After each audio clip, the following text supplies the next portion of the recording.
집권 여당 국민의힘의 새 당대표에 한동훈 후보가 당선됐습니다. 네, 한 후보 결선 투표 없이 곧바로 당권을 쥐게 됐는데요. 당원과 국민 대상 투표에서 모두 과반의 지지를 받았습니다. 한동훈 대표 선출의 의미, 그리고 앞으로 여야 관계에 대한 전망, 정치부 강민경 기자와 함께 짚어봅니다. 어서 오십시오. 어서 오세요. 네, 안녕하십니까? 자, 과연 이 결선 투표가 진행될 것인가? 이 부분에 관심이 집중됐었는데 결국에는 결선 없이 마무리가 됐습니다. 먼저 이 결과부터 좀 요약을 해주시죠. 네, 일단 한동훈 신임 당대표는 당원 투표와 일반 국민 여론조사를 합산한 결과 과반인 62.8%, 즉 32만 702표를 득표하면서 결선 투표 없이 승리를 확정지었습니다. 이 구체적으로는 당원을 대상으로 한 선거인단 투표에서 62.65%, 또 국민 대상 여론조사에서 63.46%를 받았고요. 그 경쟁자였던 원희룡 후보는 18.8%, 나경원 후보는 14.6%, 마지막으로 윤상현 후보는 3.7%의 득표율을 각각 기록을 했습니다. 이 보시다시피 선거인단과 여론조사 모두 과반을 훌쩍 넘어서 60%의 지지를 얻은 건데요. 압도적인 승리를 했다. 일단은 이렇게 해석해도 무방할 것 같습니다. 이 한동훈 후보는 당대표 수락 연설에서 민심을 어기는 정치는 없다면서 이 국민의 마음과 눈높이에 더 반응하자라는 일성을 내놓았는데요. 한번 직접 들어보시겠습니다. 우리 국민의 마음과 국민의 눈높이에 더 반응합시다. 민심 이기는 정치 없습니다. 민심과 싸우면 안 되고 한편이 되어야 합니다.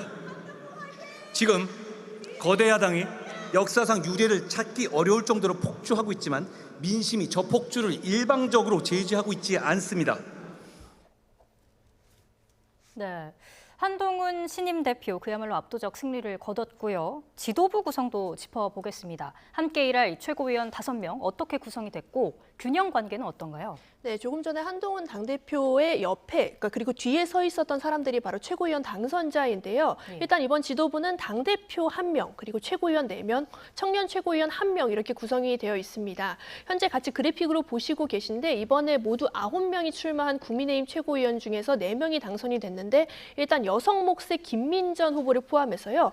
장동혁, 김재원, 인요한 후보가 이 순서대로 당선이 됐다라고 보시면 될 것 같습니다. 한동훈 후보와 러닝메이트, 그러니까 둘이 같이 선거를 치렀던 장동혁, 박정훈 후보 중에서는 장동혁 의원만 최고위원의 명함을 달게 됐습니다.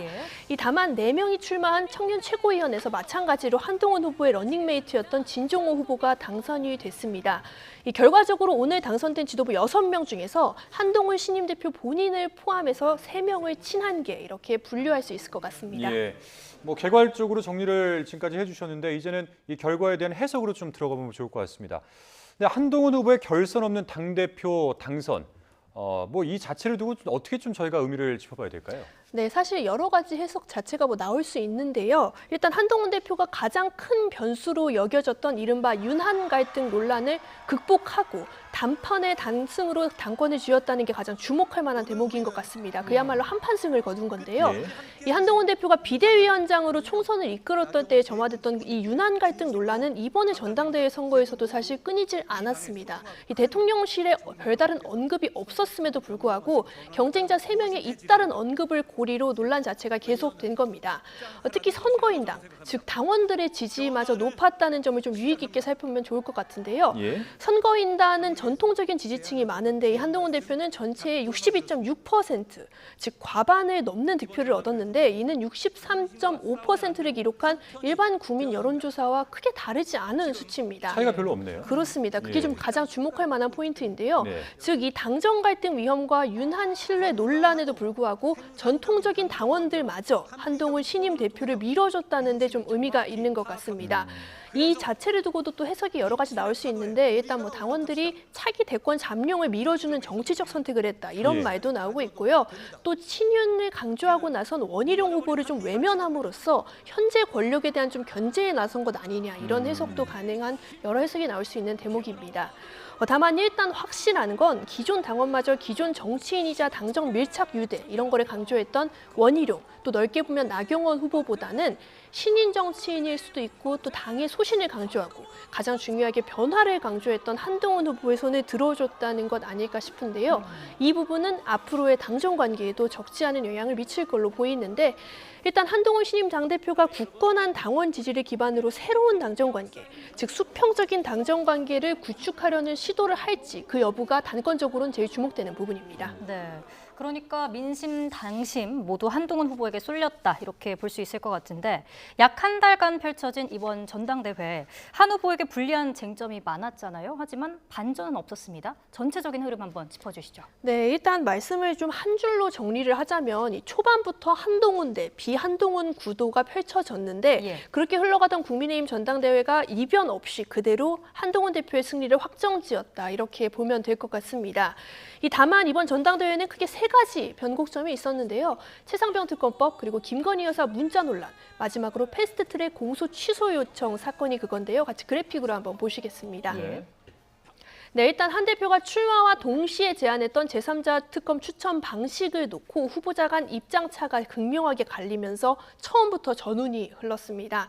이 원희룡 후보와 나경원 후보가 한동훈 대표의 정치적 미숙함을 고리로 한동훈 후보를 공격했고요. 마치 반대로 최상병 특검법은 선거 기간 내내 이렇게 계속 쟁점이 됐습니다. 예. 또 전당대회 중반에서는 한동훈 대표가 지난 총선 당시 비대위원장직을 역임했을 때죠. 대국민 사과 의사가 담긴 김 여사의 문자를 여러 차례 무시했다. 이 논란이 커졌습니다. 이 공개 시기와 의도를 놓고 당무 개입이다, 국정농단이다 이런 표현까지 등장하면서 후보자단 설전의 수위가 높아졌습니다. 가장 마지막, 가장 최근에는 한동훈 대표가 과거 법무부 장관이던 시절에 나 후보로부터 공소 취소 부탁을 받았다는 걸 방송 토론회에서 라이브로 공개를 해버린 이게 화두가 됐습니다. 예. 한동훈 대표는 공소 취소 부탁을 받았다는 내용을 공개한 뒤 하루 만에 바로 사과를 하긴 했지만요. 당시 법무부 장관으로서는 권한 밖의 일이었다면서 자신의 입장을 계속 견지하는 그런 모습도 보였습니다. 이 세 가지를 정리하자면 이렇게 변곡점이 3번이나 있었지만 한동훈 대표에게 불리할 수 있었던 부분이거든요. 하지만 그럼에도 불구하고 선거판을 뒤흔들 정도의 영향은 끼치지 못했다. 오히려 압도적 승리를 굳히는데 오히려 좀 플러스적인 역할을 할 수도 있겠다. 이런 해석이 나오는 대목입니다. 예. 이에 따라서 한동훈 대표가 어차피 당대표는 한동훈, 즉 어대한이란 기류를 끝까지 유지하면서 승리를 거머쥐었다. 이렇게 마무리할 수 있을 것 네, 같습니다. 어대한의 기류를 유지하면서 끝까지 승기를 거머쥐었다. 이렇게 이제 정리를 해주셨습니다. 근데 이제는 한동훈 후보가 당선이 됐으니까 이제부터는 당정 관계가 어떻게 설정이 될 것인가 이 부분에 이제 관심이 모아지고 있는데 강 기자가 보기에는 어떻게 좀 흘러갈 것 같습니까? 사실 지금으로선 좀 저희가 시기의 제로라는 말을 쓰잖아요. 예. 즉 무엇도 좀 확신할 수가 없는 상황 같습니다. 일단은 윤석열 대통령과 한동훈 대표 모두 단결과 건강한 당정 관계 이거를 강조하고 있는데요. 당장 오늘만 보더라도 그 사이에서 좀 미묘한 결의 차이가 느껴지기도 합니다. 직접 들어보시겠습니다. 단결된 힘이 필요합니다. 우리 당이 바로 하나가 되어야 하는 이유입니다, 여러분. 우리는 한 배를 탄 운명 공동체이고 우리는 하나입니다. 건강하고 생산적인 당정 관계와 합리적인 토론을 통해서 민심을 정확히 파악하고 그때그때 때를 놓치지 말고 반응합시다. 그래서 민심의 파도에 우리가 올라탑시다. 지금 들어보셨다시피 예. 윤석열 대통령은 하나를 재차 강조하고 계시잖아요. 그런데 이제 한동훈 대표는 건강하고 생산적인 관계를 계속 언급하고 있습니다. 네. 이 한동훈 대표가 당정 관계 재구성, 즉 지금보다는 조금 덜 수직적인 당정 관계를 구축을 시도할 수 있겠다 이런 해석이 나오는 대목입니다. 실제로 윤석열 대통령과 한동훈 대표 사이 갈등은 겉으로만 봉합되었다는 관측이 좀 적지 않은데요.